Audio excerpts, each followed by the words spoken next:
Maraming netizens ngayon ang napapasana all sa inilunsad ni Naga City Mayor Leni Robredo na may Naga App o ang isang mobile app na magpapabilis at magpapadali ng government services para sa mga taga Naga City. Sa pamamagitan ng app na ito, pwedeng mag-report sa lokal na pamahalaan ang mga mamamayan ng kanilang mga hinaing, mag-request ng serbisyo at makita ang update ng reklamo mo na parang nag-order lang online.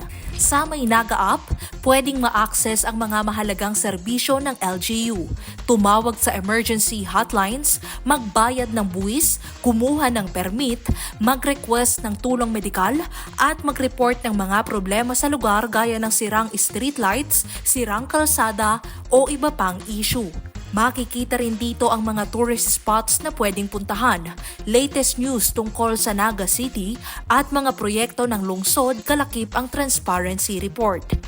Patunay sa pagiging epektibo ng app ang viral na report ni Mark Baharo noong August 22. Inireport aniya ang mga kable ng kuryente na natatakpan ng dahon at kinabukasan ay natrim na ang puno at naayos ang kable. Paalala ni Mayor Robredo, i-download lang ang My Naga app sa Apple App Store at Google Play Store.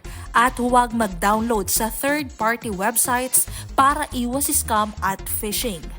Ako po si Carmel Joy Miguel, nag-uulat para sa Balitang Unang Sigaw.